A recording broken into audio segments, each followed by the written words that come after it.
Hey everyone, it's William with Scammers Action. I'm here for our January monthly Q&A. It is January 2020. It's a new year, so we're going to do our first Q&A of the new year. I hope everyone is well. I'm going to give everybody a few minutes to get into the chat, and then we'll go ahead and start our Q&A. We had a lot of people write in with a lot of great questions, and we're going to be covering a whole bunch of different topics. So I'm just going to give it a few minutes, let you guys get into the chat, make sure it's working, and we'll start our Q&A. And if you have any questions that you would like answered, just write them in the chat, and I'll try to answer them as soon as I can. So again, thanks for everyone joining us tonight. This is our first Q&A of 2020, and as you know, we do one once a month, towards the end of the month, every month. So if you'd like to join us again, you can. If it's the middle of the night in your country and you didn't get to join us for the Q&A, I will upload this to our YouTube channel, Scamming Scammers, shortly after. So thanks again for everybody joining us, and we'll go ahead and start. Just want to thank everyone for coming, and I want to start off with something kind of personal. Recently we found out a friend of ours, and she was a page regular. Her name was Ann Gerhardsson. She was from Sweden, and she had supported the page right from the beginning. She was a personal friend of ours, and we just found out that she had passed away before Christmas.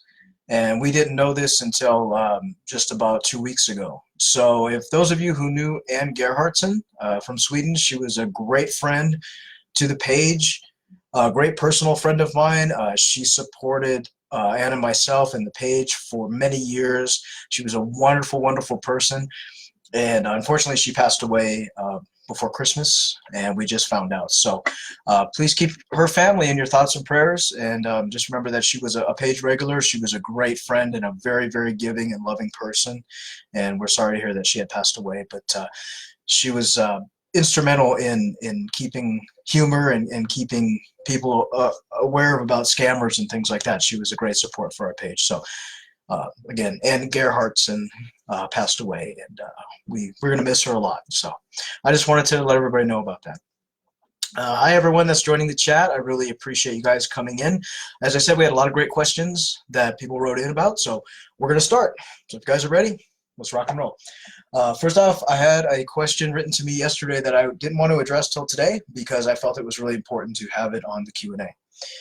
So tax season is coming, and scammers are kind of pushing people for money because they know it's tax season. And here in America, we do our taxes, we get a refund. You know how that goes. Scammers, anytime they think of money coming in, they're going to try and push us. And also they're pretending to be fake IRS agents, and they're doing that sort of thing. So first question was really important. And it was, hi, I'm talking to a man online for a few months last year.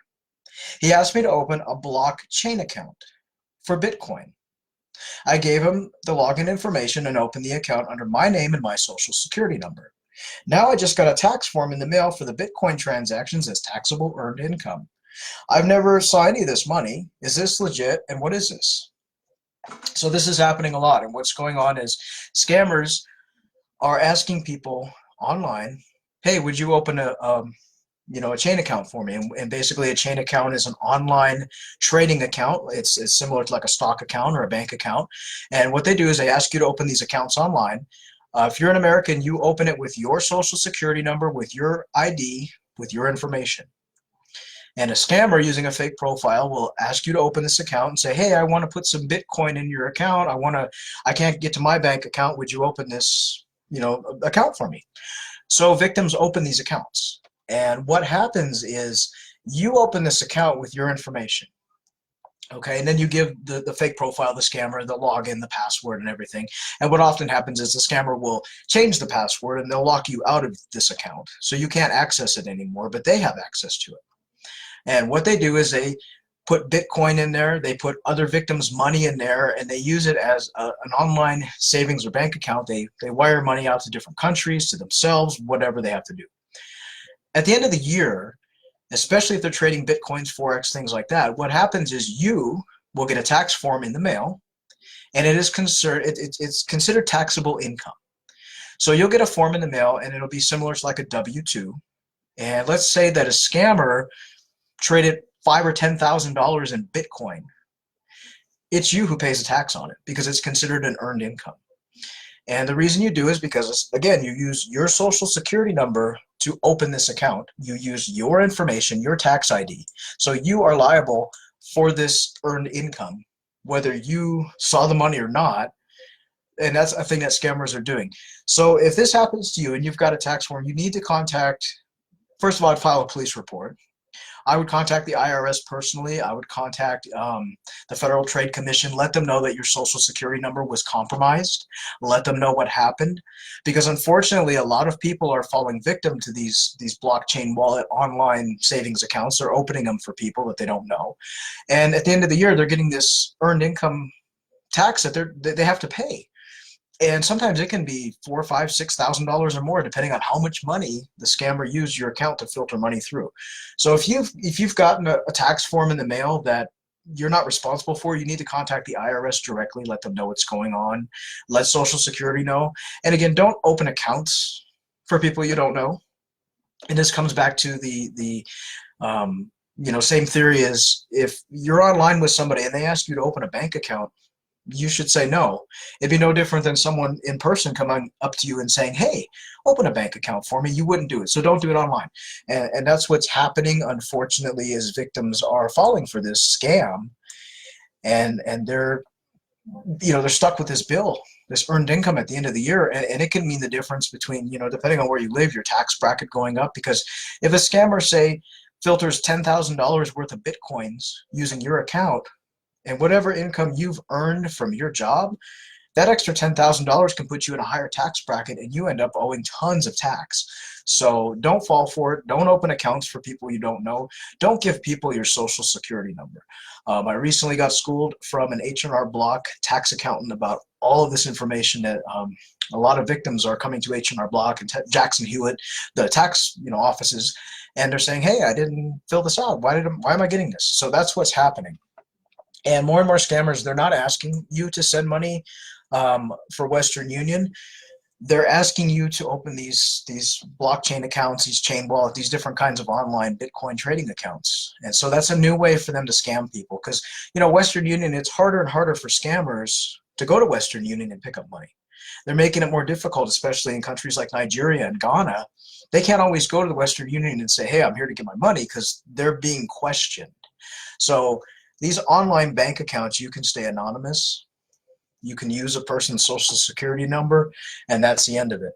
And the money will be gone before you get your tax bill. So again, don't do these accounts. Don't open them for people. So thanks everyone who's in the chat. Linda Ann's doing well. She's had some health issues on and off, but she's recovering. She gets tired, so she rests, and she might be on later today in the chat, but if not, she is resting. But she's doing better. It's slow recovery since her surgery, but she's doing okay, one day at a time. And it's going to take her, probably 6 months to be back to her normal self. So, but she is on the page. She does answer the inbox. She does do postings and memes and all kinds of stuff. So it's not just me working the page. She's back. She's been back for quite a while. So thanks for all your thoughts and prayers on her. But she is doing a lot better. So, hi to everybody. And another thing to keep in mind: a lot of scammers now are not romance scamming. They're actually coming online as a Bitcoin trader or Forex trader. That's the new thing, and they'll tell you, hey, if you give me $500, I can make you 5,000. And real online trading, real Bitcoin mining, real Forex trading, all that stuff, they're not going to message you on Instagram. People are not going to message you on pages like that. So if you want to get into Bitcoin trading and get into Forex and stock trading and stuff, go to a reputable site. Go to a reputable stock site. Go to a reputable bit mining site. Don't play around with people on Instagram or Facebook and things like that, because it's always going to be a scammer. And if someone's telling you that you can make a $500 investment and make $5,000, it's a scam. It's always going to be a scam. So don't buy into that. Hi Debbie. Hi everybody that just joined us. I really appreciate it. Hi Brenda. Glad you're here. So next question we had. We have a gentleman that writes in every month, and he has a bunch of questions. So we're going to go ahead and cover his. The first question he asked was, does the Federal Trade Commission, FTC.gov, website have victim stories? Sometimes they'll come out with victim stories in a news report, but often the FTC.gov is more of a credit reporting site. So if you've been a victim of a scam and someone has accessed your bank information, your social security number, your credit information, FTC.gov in America is a place to go to file a freeze on your credit. It's more of a government service to help you put a freeze on your credit, put an alert on your credit, or report that there's been fraudulent activity. It's more geared towards that than actually victims' stories. But every once in a while, they'll come out with a story about a scam. So hi, everybody. Hi, Fiona. Hi, Anne. Hey, everybody, I'm missing. If you have a question, you can always ask it in the chat, and I will answer for you. Next question. Could you please provide an example of psychological manipulation that is used on victims? Absolutely. So we know that we talk to scammers online using fake profiles, and they use emotional manipulation. And one of the biggest questions we get asked is, how do these people fall for these scams? And it's really easy. Scammers do a lot of emotional manipulation. A lot of ways that they do it is oftentimes you'll find a fake profile will say, I have a little daughter, she's 10 years old, her name is Sally. And so they will romance scam these victims and say, well, my daughter loves you, my daughter wants you to be her mommy, whatever. And so one of the ways they do it is they use a fake child, and they'll often have victims email the child, and the child will write back, and it'll actually just be the scammer pretending to be a small child. And it's a way to emotionally manipulate victims. So the victim will think that, hey, I'm in this child's life, and then what happens is a scammer will get you involved with this imaginary child, and the next thing you know, this child will be sick. This child will have a birthday and have, no friends, or will have a break its leg or whatever. There'll be an emergency. Or the scammer will say, oh dear, I'm sick and I need to get out of the country. My daughter's going to die without her father. And there's all kinds of manipulative ways. But one of the main ones is they use fake children. They'll say they have a daughter or son, and either the child gets sick or the father gets sick, and they ask for money. Another way they manipulate is, it's a psychological warfare that, a lot of people say that scammers are stupid. They're really not. A lot of them play a psychological warfare with you. So they'll say, if you loved me, you would help me. You're a horrible person because you don't help me. So they make you feel insecure. They make you feel worthless. And a lot of scammers will pick up on people who have been through a lot of trauma, and they show them a lot of love and affection, and then they turn it around on them and say, you're not a good person because you won't help me with my financial issue, or you won't give me an iTunes card, whatever it is.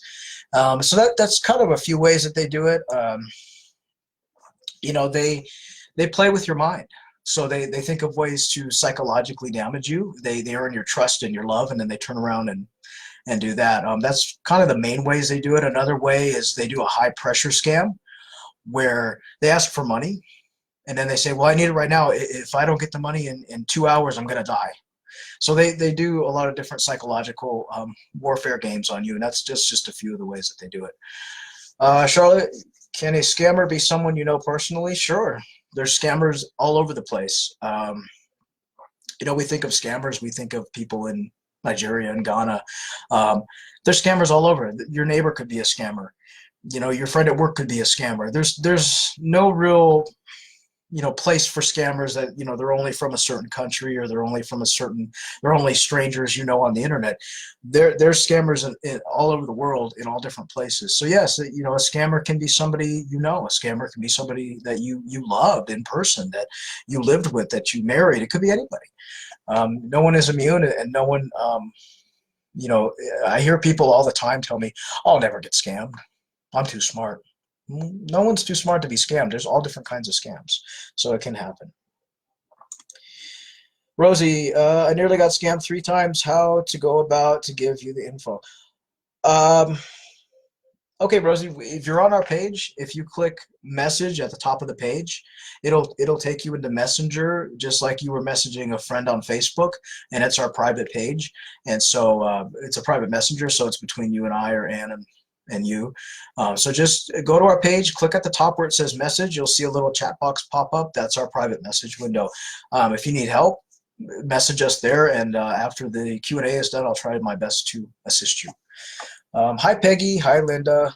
Hi, all the regulars. Charlotte, I'm sorry to hear about that. As I said, the scammers come from all over. They're not just strangers on the internet, unfortunately. Next question we had, it's actually a pretty good one. How does sleep deprivation affect the victim's judgment? So we hear this all the time from victim stories. People have written in and said, I met a man online and he calls me at 2, 3, 4 o'clock in the morning, which, keep in mind, 2, 3, 4 o'clock in the morning, our time is middle of the day, afternoon in Nigeria, Ghana, places like that. So what scammers will do is they will play this little game with you where they will call you at 2, 3, and 4 o'clock in the morning when they know you have to be at work at 7 a.m. and they'll talk to you. And they'll keep you on the phone or on the chat or whatever for hours. And you'll say to a scammer, or a fake profile, why? I need to go to sleep. I got to work in the morning. And they'll play this game where they'll say, well, don't you love me? You'll want to talk to me more. So what do? You're in a relationship online, so you stay up. And then you work all day. And then you get home and sleep a couple hours. And then the phone calls start again. Scammers are really good with wearing down victims. So they will talk to them all hours of the night. I've had people tell me, I talked to my scammer for 6 hours every night for a month, and I slept 3 hours a day and then worked my full-time job. And when he asked me for money, I was so tired, I didn't know what was going on, and I just went ahead and sent the money. And that's what scammers do. Like I said before, it's a psychological game. So they know that if you're sleep deprived and you love a person online, and you're working hard, you're working all these hours, they're going to hit you up for that money when you're tired. And they're going to not give you the opportunity to think. So that's why they do it. And they do it when you're at your weakest point. So they may pick a day that, you're really depressed, and they pick a day that you've had a bad day at work and you haven't slept. And they say, honey, I love you. Would you give me $1,000? And you feel this pressure and you do it. So they do. Sleep deprivation does play a role in scams. It's all part of their game, and that's what they do, unfortunately. So next question. If a victim travels to meet their scammer, what could happen to the victim? That's a good question. If you are being scammed and you find out you're being scammed and you go to meet your scammer, that is a dangerous game. And there has been countless people that have actually flown to places like Lagos, Nigeria to find their scammer. Now, there's been a few that have done it and had their scammer arrested. That's very rare. There's been a few that have gone over and been murdered. There's been a man last year, I believe, that flew over to Lagos to find his scammer and ended up getting burned alive in the streets. So, I wouldn't recommend looking for your scammer. I mean, I know that people that get scammed want vengeance. They want revenge. But you have to think of the bigger picture. If you're a victim who lives in Ohio and you've never been to Africa, you've never been to Nigeria, it is a culture shock. And it is not a world that you're familiar with. So you go to a place where you know nobody, and you're going to try and seek vengeance on a scammer. That's very dangerous, and I wouldn't recommend doing it. People, like I said, people have been killed doing that kind of thing. So, I know people get angry and they want revenge, but that's not the way to do it. Janet, how can you tell if someone is a scammer? When you use different reverse images, nothing shows up. Does that mean the person is real? No, it does not mean the person is real. What scammers are doing is they're using photos now of unknown people. So, for example, Janet, let's say a scammer uses a photo of your neighbor, Bob. Bob has no social media, or barely any. He's not famous. He's not been used in scams before. And you put his image through image search, nothing's going to come up.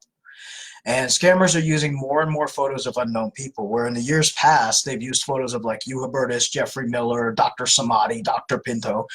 And when you saw the photo, you were like, it's Dr. Pinto. Put it through search, it's Dr. Pinto. What they're doing now is they're using photos of Bob down the street that nobody knows that lives in California and sending it to a victim from Florida. No one's going to know who Bob is. They're using photos of people that they take in that are candid photos of people in the store that someone randomly put on social media. You're not going to know who they are. What it comes down to, image search is important. So if you're talking to somebody online, it's always important to throw their photo through Google, through TinEye, through Yandex image search and see what comes up. Fair enough. Nothing comes up. Don't assume the person is real. Listen to what they're telling you. What is their story? What are they asking? Do they, are they a widow, one child? Are they working this overseas but have a home in Texas? Are they asking you for gift cards, money, your bank account information? Are they all, you've talked to them for 2 days and all of a sudden they want to marry you? It's things like that. So, don't always rely on the photo search, and it doesn't mean they're real. It could mean that you're dealing with a scammer that knows to use a photo that no one's ever seen before. And so that's something you need to really look out for. But at the end of the day, it all comes down to what the person is telling you. What are they asking of you? What is their life story? One of the biggest things is, the typical stories. I'm a widow. My wife died of cancer, car crash, childbirth. I'm an engineer. I'm a doctor. I'm an oil rig worker. The typical stories. I'm an army man. Listen to what they're saying, because it's not always about the photos. Imelda, is it possible on video call? How could they do that? It's very simple, and I'll tell you how they do it. What they do is, okay, you're talking to somebody online. They send you their photos, and then they say, okay, let's video chat. And so you get on video with the person, and it's the person in the photo. And they're sitting at a desk like me. Maybe they're just sitting here. Okay. What scammers do is they steal webcam videos from people. And sometimes they dub over the videos where they'll actually talk over a stolen video. So you're watching a person like myself on camera, but my lips aren't going with my voice. So they'll dub over the video. And a lot of times what they'll do is they'll just upload stolen video footage, webcam footage from somebody, and they play it for a victim and say, here I am at my desk, dear, and then they cut off the video. So here's the solution. You're on video chat with somebody. Let's say you and I right now, Imelda, we're video chatting. Okay, I look legit. My head's moving. I'm talking. Ask me to take a piece of paper and write your name on paper and then hold it up next to my face. And a scammer using a stolen video can't do that. And so that's really important for people to ask people to do things while they're on cam, because so often victims will say, I video chatted with him. He was at his office writing and he got on camera and then he turned it off. So ask the person to do something. If you don't want to ask them to write your name on paper, ask them to, wave their right or left hand. Ask them to, if they're wearing a hat, take your hat off, something like that.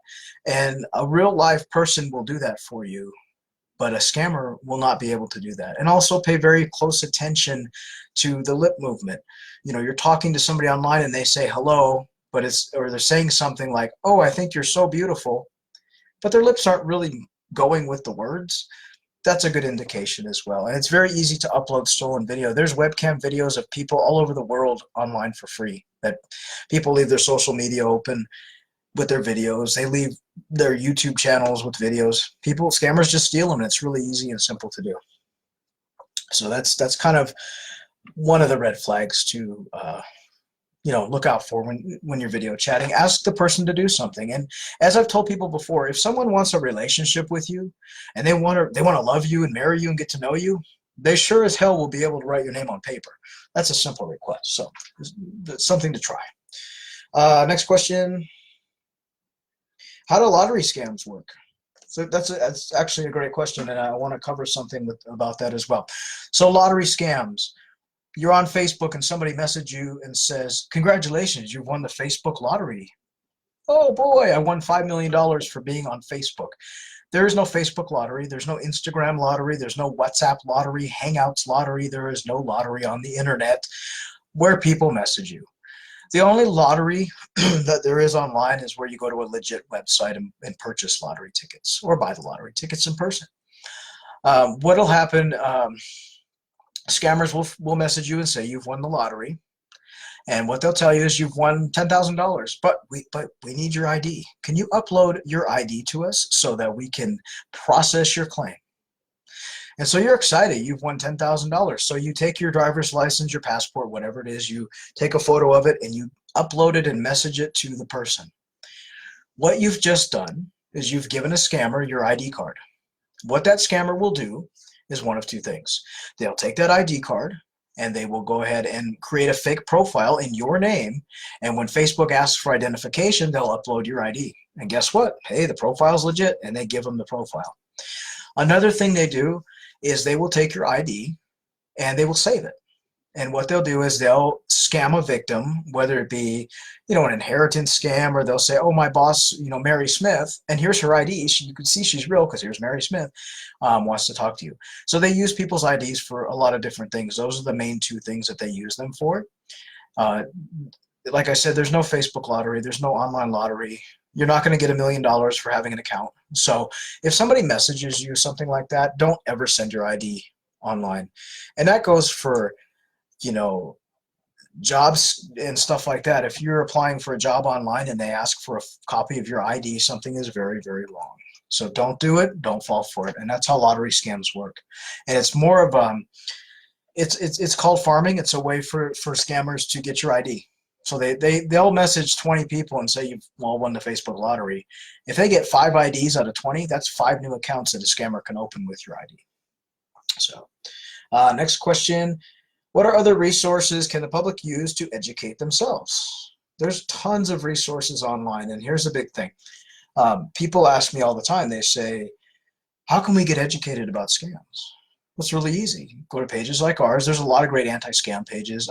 There's some that are tailored to almost every language in the world. There's a great page run by a friend of mine from the Netherlands. There's pages that are run by a lot of different countries, Germany and Poland and everything. And so if you are a victim or you're wanting to learn about romance scams, just go to any of these legit anti-scam pages and learn what scammers do.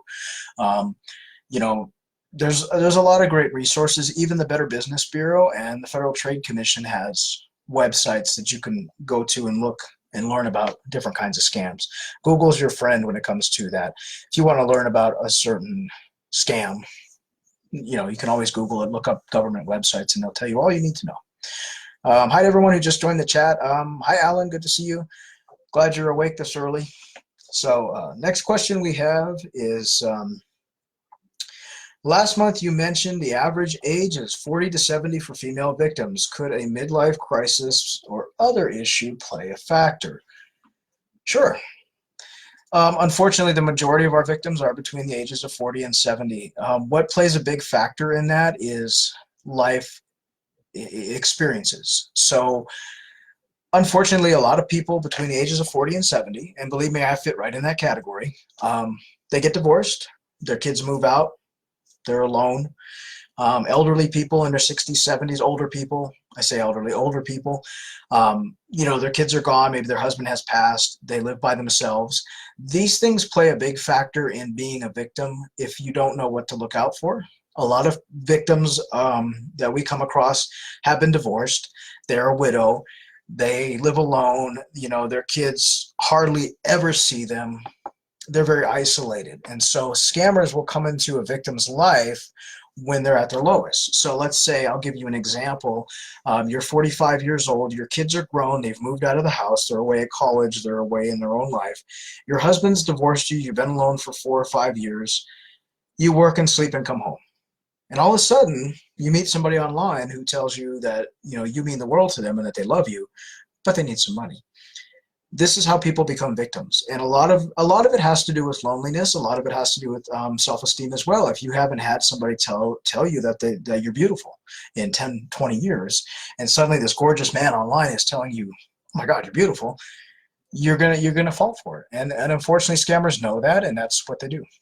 So that's why a lot of our victims are the age range, but we're finding younger and younger victims that are coming to our inbox as well. We've even had teenagers come to our inbox who were scammed by, fake teenage profiles. So it does happen to everybody. No one is immune.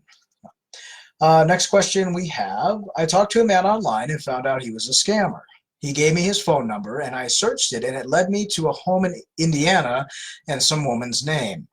I was able to find her other phone number through search, and I called her. She said she had no idea who I was, what I was talking about. Was she part of the scam? No. So let's talk about this. I have people all the time that come to me and say, he gave me a California phone number and I looked it up and it belongs to a guy by a different name. Okay, so this is what's happening. Scammers get free voicemail numbers. And these voicemail numbers are from like Google, Text Now, Call 8. There's tons of free websites online that offer free phone numbers. Scammers will pick the state they want to be from. They'll sign up with an email address and boom, they got a phone number. Now keep in mind, search sites like Spokeo, even Google, when you put or 800 Notes, when you put a phone number into that search site, keep in mind those search sites have not been updated in years. They can't keep up. A few years ago, I did an experiment. I put my old home phone number into one of these pay search sites. It cost me like $1. And what came up was my name and my home address that I had like 7 or 8 years ago. I hadn't had that home phone number in 7 or 8 years, hadn't lived in that place in 7 or 8 years, but that phone number led to me. So search sites don't keep up with it. You know, my home phone number today could be someone's free voicemail number tomorrow. They recycle numbers faster than the speed of light. So don't rely on search sites, whether they're free or paid, to be a reliable source of finding who owns a phone number, because it's not. It absolutely is not a reliable source. And oftentimes what you'll get is you're calling a poor woman that got this phone number that, you know, might have belonged to a scammer 3 months ago, or that maybe a phone number she had 3 months ago that she got rid of, and now a scammer has it. So no, she wasn't a scammer. She wasn't involved in the scam. She's just an innocent bystander of you know, happening to get a number that, you know, she owned and now a scammer owns. So yeah, scammers have taken over dating apps. There is no app online that is safe from scammers. People ask me all the time, you know, what app is scammer free? And I tell them none. There are scammers on every single app, every single dating site, every single website. There's a site called Bottled, and it's kind of a fun site where you write a message in a bottle, a virtual one, and you send it out, and, you know, someone picks up your bottle, and then you can write back and forth to that person. It's like a pen pal site. I played an experiment and signed up on that site, and it's nothing but scammers. It's Dr. Pinto's and Dr. Samadi's, and it's all full of scammers, and it's meant to be a friendship site. So there are scammers on every single website. So just keep that in mind. And I agree, you know, it's so easy for people to get phone numbers nowadays. I mean, even UK numbers. There's a site, Call 8 UK, that you can sign up with a free email address and get a UK phone number. And so oftentimes we have victims come to our inbox and say, well, no, he's got a UK phone number. And I'll say, it's a free voicemail number. It's the +4479. It's a free voicemail number. And so don't fall victim to that. And a lot of times also scammers will ask victims to sign up for a phone for them, or ask them for their Verizon login information. And they will go ahead and give it to them. And a scammer will get a SIM card or get a phone, and it'll have your area code, and it'll be a real phone number. So keep that in mind. At the end of the day, it all comes down to what the person is telling you, what they're asking of you. Searching their phone number is not going to give you a definitive answer as to who or what is behind the profile. So next question. I talked to a man online who's working in Malaysia. He gave me his house address and told me he's trying to sell his home. When I looked at the address for the home, it's for sale. So he's real, right? No. So we have this happen a lot. Scammers will, with fake profiles, will give people their address. Dear, I live at 1234 Main Street, Oklahoma City, Oklahoma. I'm real. Here's my address. And people look it up and they say, oh, it's a real house. Oftentimes what comes up is Zillow.com. It's a house for sale. So what scammers do, and this is very common, you'll have a scammer that's, say, from Ghana, scamming from Ghana, who will Google homes for sale in Oklahoma City. They'll create a fake profile, and they'll say, oh, here's my house, dear. I'm in the process of selling it, but this is where I live, whatever. And they use these homes that are for sale, or they use a house that's for rent. And it makes them look legit. In reality, it's just a random house that they've picked. They've gone into Google, they've made their profile, and they've said, I want to be from Miami. I'm from Sunshine, Miami, blah, blah, blah. And it comes up. And so they're using just homes for sale. And another reason why they do that, let's say you're in an online relationship with somebody and he says he's from Main Street in Oklahoma City. You want to send him a birthday card. So you mail them a birthday card, it will go to that address. Even if the house is empty, the mailman will deliver it there most times. And so it's a way for scammers to try and look legit. It's a way for them to say, yeah, I'm real, here's my home address, but I'm not there right now because I'm in Malaysia working. This again all comes down to, what is the person telling you? What are they asking of you? What is their story? Home address, home phone number aside, what is the person telling you? And that's what it comes down to.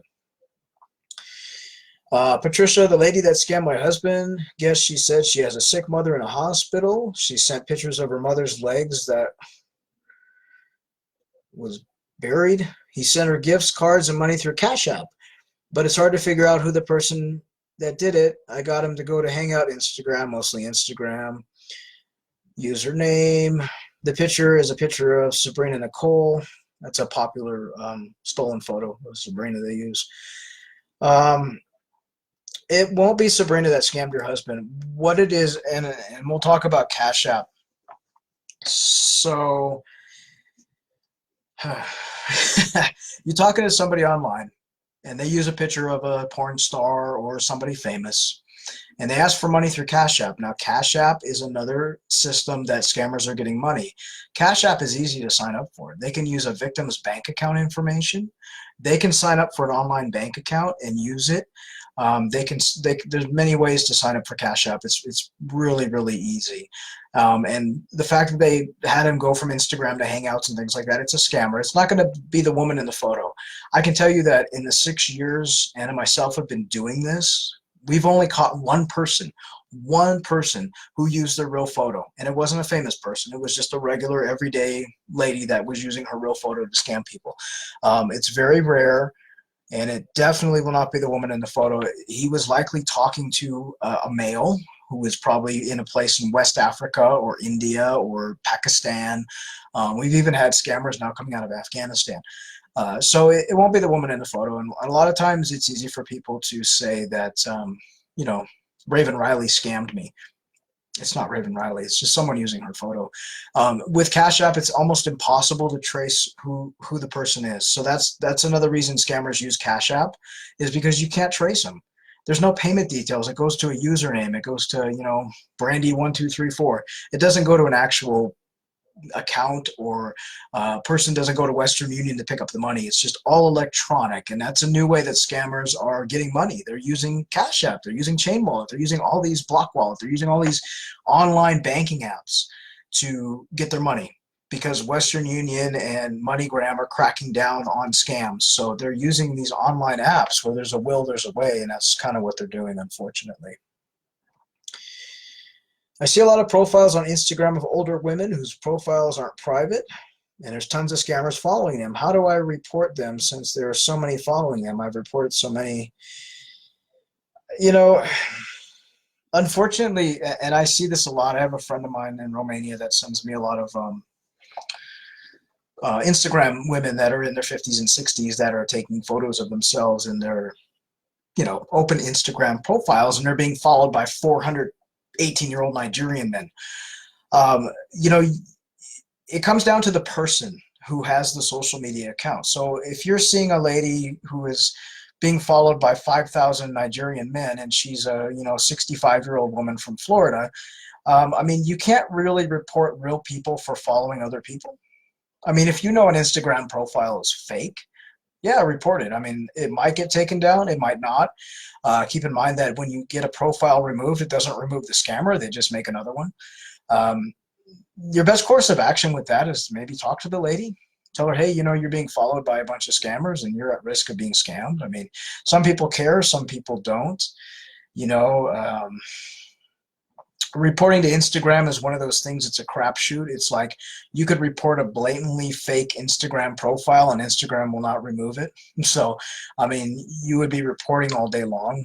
The best thing, if you see somebody that might be in danger of being scammed, you could always message them and let them know what's going on. Sometimes it does a world of good, and sometimes people say, forget you. I don't care, So it all depends. But, I always say it's worth the 5 minutes of your time to talk to a person and say, hey, do you know you're being followed by 30 Nigerian men who are all scammers, or who look like scammers, or who are, whatever.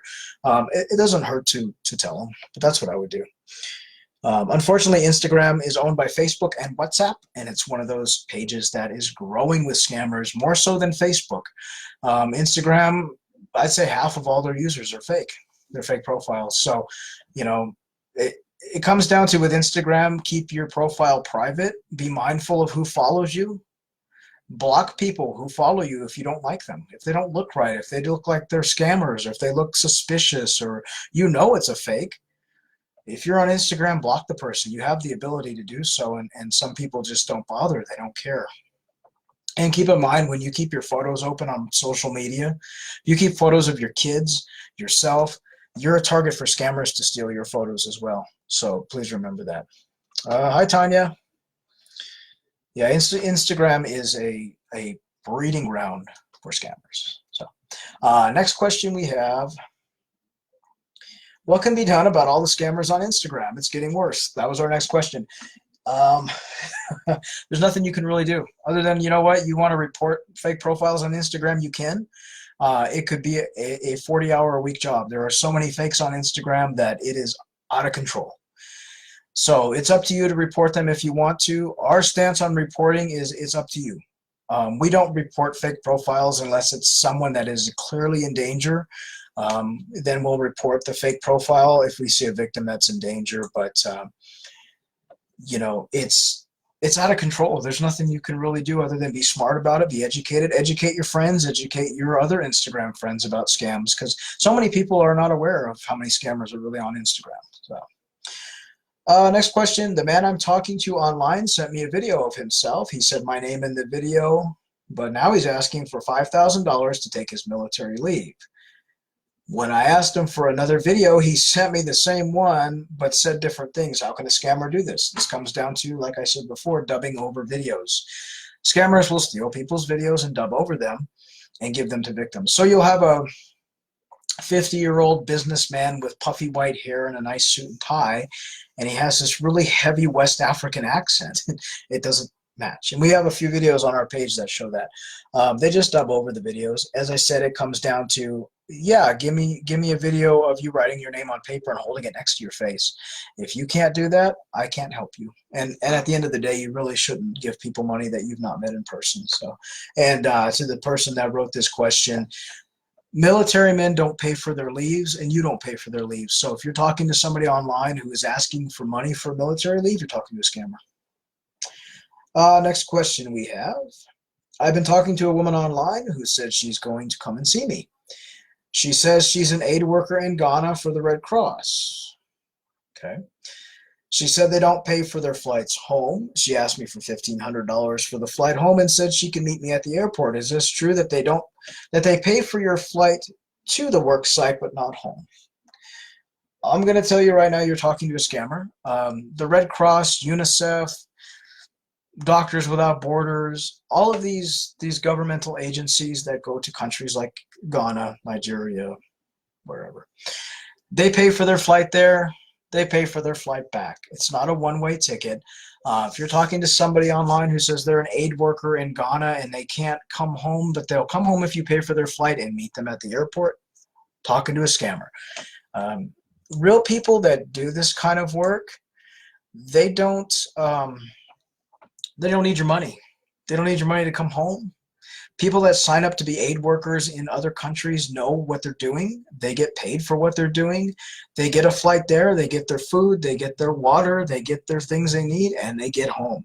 So if you're talking to somebody online and they tell you they work for UNICEF, the Red Cross, the White Cross, the Blue Cross, I don't care. They have a way home. So you're definitely talking to a scammer in Ghana, and I hate to break it to you, you're probably talking to a guy. So unfortunately. Jasmine, ask him to take a photo with a fork in his mouth and send you the picture. Absolutely. Why not? It comes down to, if you're in an online relationship with somebody and they love you and they're going to marry you and they're going to spend their life with you, they're going to take a stupid photo if you ask them to. I can speak for myself in online relationships. If somebody asks you to do something silly and they claim to love you, you'll do it. You know, you'll do it even just to make the person smile. So definitely ask them to do something stupid. And if they won't do it, then something's very, very wrong. You know, at the end of the day, it comes down to what they want you to do so much for them. What are they going to do for you? So you're absolutely right. And that's what you have to do. And so many people come to me and to Ann, and they say, you know, how can I tell if he's real? We video chatted. Well, did you ask him to do this or that? No, he just sat there and looked at the camera. Video chat with a person, make them do something. Make them do something stupid. Who cares, you know? If you don't want to ask them to write their name on paper, tell them to stick a fork in their mouth or touch their nose or something. So that's the best way to do it. So we have one more question for tonight, and then if anyone has questions, ask them in the chat. I'm more than happy to answer them for you. Why do all scammers want you to go to WhatsApp or Hangouts? I don't understand how this is different from Facebook or the dating site. We can chat there as well as on any Hangout or WhatsApp site. That's a great question. So we've covered this before, and it's important that people understand. When you meet somebody on Facebook and they want to go to WhatsApp or they want to go to Hangouts or Kick or Viber right away, what they're trying to do is isolate you. They're trying to get you off the site, and they're trying to get you to themselves. The reason why is because, for one, their Facebook profile could be taken down really quickly, and Facebook is removing profiles quicker than they're keeping them. And so if you're talking to somebody who's fake and is using a fake name and a stolen photo, and they get kicked off of Facebook, they may never find you again. So they want to get you on WhatsApp. They want to get you on Hangouts. Same thing goes for dating sites. So if you're on Match.com and you meet a guy and he says, let's go to Hangouts, they want to isolate you. And what they do is they keep all their victims on Hangouts. They keep all their victims on WhatsApp. And then they can message you and keep you isolated. Also, what they do is if you're on a dating site and you're talking to somebody and they want to go to Hangouts, so you go to Hangouts. And what they do is they block you on the dating site. So they tell you, oh dear, I've deleted my profile. You're the love of my life. I don't need to be on the dating site anymore. So they do that, and they have you on Hangouts. So you go look for them on the dating site, and they're gone. They've blocked you. They've kept you on Hangouts so they can chat with you, and meanwhile, they're still on that dating site. They're fishing for more victims, and that's another thing that they do. But they like to isolate. It's a great way to isolate victims and keep them all in one place. So it's really easy for a scammer to be on WhatsApp and just go right down the line and go, boop, I'm talking to 5, 10 different women. They also, keep in mind, scammers have more than one fake profile. Oftentimes they have 2 or 3 fake profiles going, and so they have victims from all different sites and with all different names, and a lot of times scammers get confused by that. But a good scammer will have, 10 different fake profiles. So Jasmine, has anyone here spoken to a guy with the name of Jason Kirch? You know what? Names change so quickly. If you have his photo, his profile, inbox it to me and take a look. Keep in mind that names change. Names change quickly. So we have people say, I've been talking to Bob Jones for 5 months. Has anyone else talked to Bob Jones? And a lot of times people are like, no, because the names change. The fake names change so quickly. But if you have the profile link or the photo, we can take a look at it and see what it's about. But just keep that in mind. And another thing people need to really keep in mind, and I come across this so often, and does as well, is we'll talk to a victim in the inbox, and they'll say to us, well, I think he's fake. I'm not sure. And so we'll look at their profile and we'll say, yep, he's fake. Did he ask you for money? Blah, blah, blah. Yes, he asked me for this and that. And we'll say, well, you're talking to a scammer. And so a scammer, we'll tell them a story. And so the victim will come back and say, well, he told me his name was Bob Smith, and I have his address and his phone number and his birth date, and he lives in Cleveland, Ohio, and he works for, Masaryk Shipping Company, and his boss's name is John Jones, and I know everything about him. So who is he? We can find him. So keep in mind, and I know I've said this before, but people don't get it. Scammers have created a storyline. So they create a fake profile. Everything is fake. The name is fake. The birth date, the child's name. The child doesn't exist. The phone number is a free voicemail. The email is a throwaway email address. The name of the company they work for is bogus. Their job description is bogus. Their whole life story is bogus. It's all a storyline created for you. So we've had so many victims that come and say, I just talked to this man and I've got his birth date, so you can find him. You know, I paid $45 on a search site to find him. Everything he told you is fake. So there's no way to find him. The only way to find the person behind the fake profile is sometimes with a phone number we find them, and a lot of times it's with the payment details. And it's only when the payment details lead to a place in Africa. So if you tell me you talked to Bob Smith, who said he's from Cleveland, Ohio, but you sent $5,000 to a man in Ghana, and you have his name and the phone number, sometimes we can find the scammer's real face. But it's not all the time. And like I said, scammers are getting smarter. They're using online, you know, applications like Cash App to get their money. They're not going to Western Union like they did 5 years ago. So, but remember, it's a story. It's a storyline they've set up for you. It's no different than a character in a movie. Everything is made up. So, just remember that. And you're right, Angela. They have the same story. And remember the storylines. They're always the same. And people have criticized us and said, you know, you're educating the scammers by educating people. Not really, because the scammers still do the same crap. I'm a widow. I got a little tiny child. I'm an engineer. I'm working in Malaysia. You know, I'm an army man. I'm a doctor. I work for UNICEF. It's all the same crap stories. The wife died of breast cancer. The wife died of, you know, giving childbirth. The wife died in a car crash. My kid's at a boarding school. It's the same stories over and over and over. They don't change. And so it's easy, you know, for people like myself and Ann to point out these fake people. And a lot of times, unfortunately, a lot of victims will come to us and say, how did you know? It's easy. So, you know, if you know what to look out for, you know the story. And the storylines don't change. They keep the same stories. And I'm glad that they don't change. Another popular thing is, and some do claim that they're divorced. They'll say, my wife cheated on me and ran away with my best friend. I found them in our marital bed. She was using alcohol and cocaine, and she ran off with my friend, and now we're divorced and left my tiny child with me. That's another popular one, too.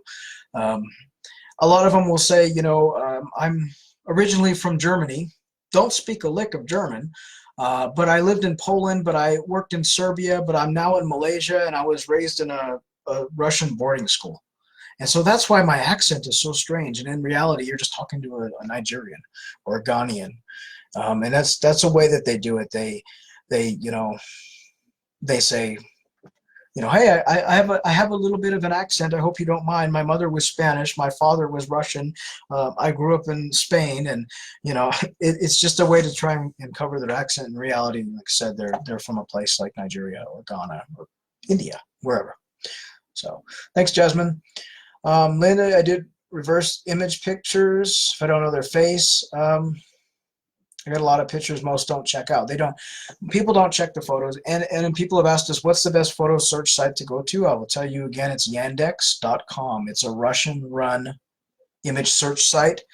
And when Google doesn't work and TinEye doesn't work, yandex.com, 9 out of 10 times we find who the person in the photo belongs to. And it's a great search site, and it's free. So there's nothing that we do here on the page that you can't do for free, that you can't look up yourself. And with that, I want to bring up one more thing before I close this tonight. If, like I say, you guys have questions, go ahead and ask them. But anti-scam pages. There are recently, people have brought to us anti-scam pages, which charge $15 or more to tell you if a profile is fake. I'm here to tell you right now, that is, and excuse the language, it's utter bullshit.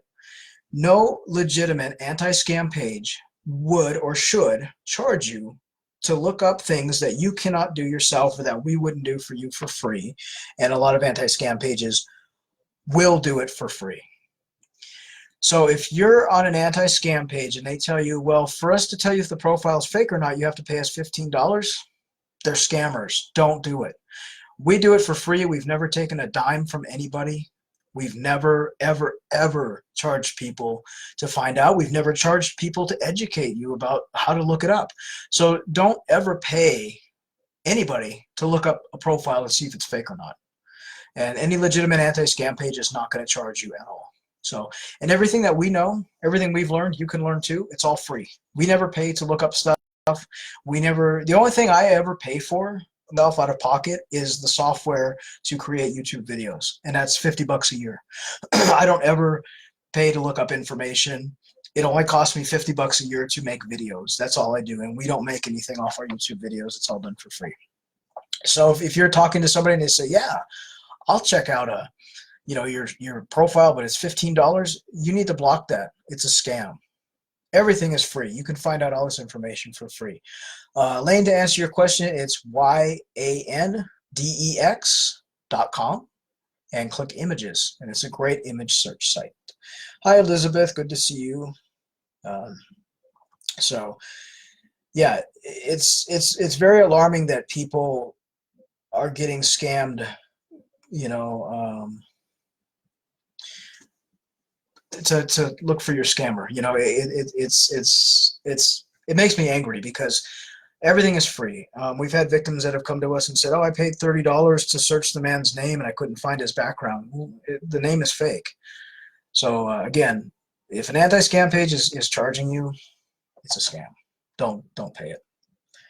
I spoke to a guy on Skype, but I couldn't hear him and he could not hear me. He texted while on Skype. It's probably a scammer.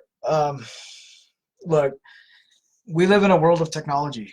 We live in a world where our phones have a camera, our computers have a camera, my laptop right beside me has a camera. All of them work. I would video chat with anybody who asked me. So if you're talking to someone and they say, "I can't hear you, I can't see you," something is wrong. And if Skype doesn't work and a person really wants to talk to you, they'll say, "Hey, can we video chat on Google Duo, or can we video chat on video this and that?" So it comes down to it's a fake person. Teresa, I wish there would be information when you buy a phone or laptop on scams. We do sometimes. It depends on what kind of scam, because there's a lot of websites on Facebook or sites on Facebook that will say, "Hey, you can buy an iPhone for $200 and it's a $1,500 phone. We'll ship it to you." That's a scam. We don't get a lot of victims in our inbox that have laptop or iPhone scams, but it does happen. It comes down to, if it's too good to be true, it probably is, and keep that in mind. Sharon, why can't I find the real Dr. David Miller Mark? His profile never says who his real name is. David Miller Mark is probably a made-up name, and the profile is probably fake. That comes down to, it's a fake name. You're not going to find the person. And the only time, as I said, we find the real person behind the profile is if the payment details lead to a scammer. And also keep in mind, and I need to do a video on this because it's really hard to explain, but a URL, it's what you see at the top, http://facebook.com/BobSmith. So if you're talking to somebody online named Miller Mark, and his URL is facebook.com/OU Whale Moneyboy, you're likely talking to a Nigerian scammer. We have that happen very often, where people talk to people online on Facebook, and we look at the URL, the guy's name, he says, is Bob Smith, and we look at the URL and it says Satish Ramagan Akabala Halalala, and you're like, "Hey, that's the real person's name." And what scammers are doing is they're using their real profiles, and they're just changing the photo and the name, but the URL always stays the same no matter what. You can't change a URL once you have it. So scammers are using their real profiles, they're changing their name, they're changing their photo to a stolen photo, but they're keeping the same profile they've used. And oftentimes you can go to their photos and you'll see a photo of the real person in the album, because they're using their real profile and just changing the name on the profile. And so, things like that, it's good to investigate. Like I've said before, if you're talking to somebody and you friended a man named Bob Smith online, and you're friends with him, and you go, "Oh, he's a nice white-haired man, he's gorgeous, got a business suit on, and he's the same age as me," and then you go to the photos on the profile, and you go into albums, and you see a photo of 30 guys from India all hanging out, and a guy from India with his little rickshaw, or a guy from India with, sitting on the street corner with 4 other guys from India, that's likely the scammer, and he's using his real profile, and he's just changed the name. So One guy told me that he needs $400 for documents. He said he finally got an organization to pay for his plane ticket. So all he needs is $400 for documents. What should I do? Rosa, you should block him. Real people don't need money for documents. And it's very rare that documents cost money. So if you're talking to somebody online and they told you, I need $400 for documents, but I got someone to pay my plane ticket, you tell that person, we'll have the organization pay for your documents as well. It's a scam. It's 100% a scam. You know, here it comes down to, again, let's take this situation. You're talking to somebody online and they say, honey, I need $400 from you. It's a scam. But let's say you're talking to that same person at the grocery store and they walk up behind you and say, I got my plane ticket, but can you give me $400 for some documents? You would tell them to go to hell. It's the same thing online. It's a scam. So treat that, when someone asks you for something online, take yourself away from the equation of being online and think of being in person. And imagine this person standing in front of you and asking you this same question and knowing how long you've known them. You wouldn't give them the money. Don't do it online as well. It's a scam. It's 100% a scam. And, you know, military people, this comes down to, again, and I will say this until I'm 100 years old, if I live that long, military men and women do not need you to pay for their leave. They don't pay for a leave. They don't pay for clothing. They don't pay for ammunition. They get fed 3 times a day. They get snacks. They get water and juice and whatever they need. They get all the stuff they need. They have health insurance. They have TRICARE. They have dental. They have vision. People join the military because they have all these great programs and things for their soldiers. Another thing about the military is a military person, whether they're a regular soldier, a commander, a chief, I don't care what branch, they will not have you, a civilian, write to their superiors. It doesn't work that way. The military doesn't work that way. People in the military take care of their own military business. They don't involve civilians from the internet or from anywhere to write to their commanders or to write to the army or whatever it is. So if you're talking to somebody online and they say to you, well, honey, I can take a leave, but you need to write to my commander, you're talking to a scammer. And if you write to the commander will write back and it'll be the scammer and he'll tell you that they need money for the leave. So keep in mind, people join the military for a lot of different reasons. And one of the big appeals of people joining the military is they get taken care of. They get paid on, you know, every month. They get their medical, their dental, their vision, their food, their housing. They get flights to and from where they need to go. They need to go to Afghanistan for peacekeeping or whatever. They're getting deployed. They get flown there and they get flown home. It doesn't cost them money. They get medical care. If you're wounded in battle and you're, you know, over in Afghanistan or Iraq or whatever, you get taken care of. You don't need someone on the internet to pay your medical or anything. And their families are taken care of as well. So are their friends. I mean, not friends, their loved ones, their kids, their wife, you know, their family is taken care of. So if you're talking to somebody and they say they're in the military and they say, well, my daughter's really sick, she's going to die. Their kids are covered under TRICARE. They don't need you to give them money. So you're welcome, Rosa. And if you want to come to the inbox with the information you have, I'm happy to take a look at it, or Ann will take a look at it and see what it's about. So, and another thing, and I'll say this really quickly because this is unbelievable, but people do fall for this. You cannot get married over the internet. So if you're talking to a military man and he says, well, honey, I need $500 for military marriage documents and we can get married online, you're talking to a scammer. We've had victims that have thought they were legally married because they talked to a military man online and the official married them via the internet. So no, doesn't work that way. Never will work that way. You cannot get married via the internet. It's a scam.